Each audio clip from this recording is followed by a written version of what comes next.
Okay, this is our treat, read, treat skill. This is for those dogs who are fearful or nervous of new people or people in general walking into the home or moving around the home. So this is a great way to give our dogs more choice and agency in whether they want to approach somebody or not. So a lot of times what we see is that someone new walks into the home, we give them treats and say, here, have him take some treats out of your hand.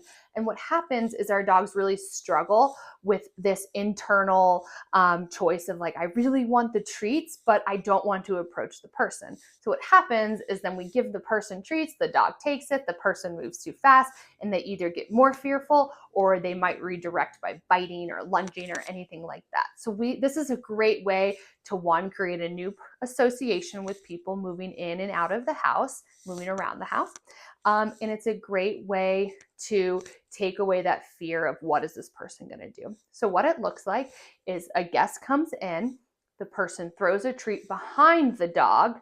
When the dog chooses to come back towards the guest, then the person can say yes or use a clicker, whatever our marker is, and toss the treat again behind them. As the dog gets more comfortable, they might choose to come a little closer. After a little bit of time, then you can have the person or the guest start tossing a treat in between that dog and themselves.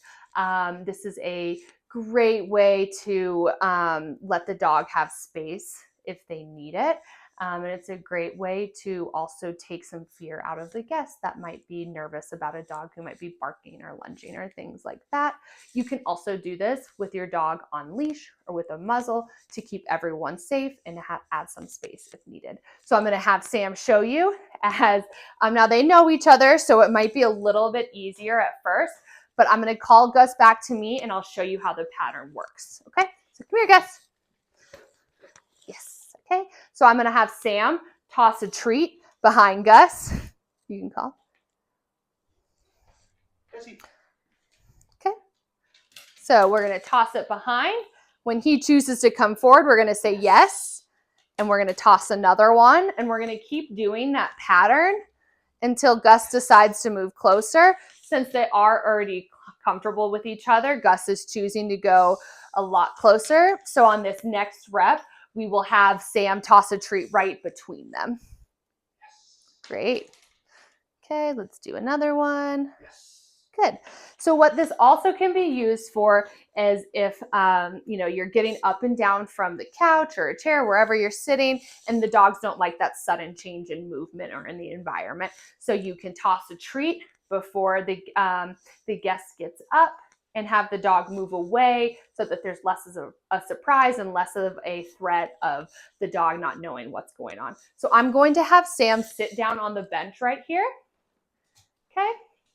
And before he gets up, he's going to toss a treat away over here, right here. Okay, then he can get up. And as he's moving around, he can always toss treats away and move around to different spots in the kitchen or whatever he is, wherever they need to move. So this is a really great way to add some distance and space in between the guest and the dog, so that there's not that fear of what's this person going to do? Are they going to be in front of me? Are they going to grab me? Are they going to move too fast? So just different ways and that we can take some fear out of a guest moving around the house.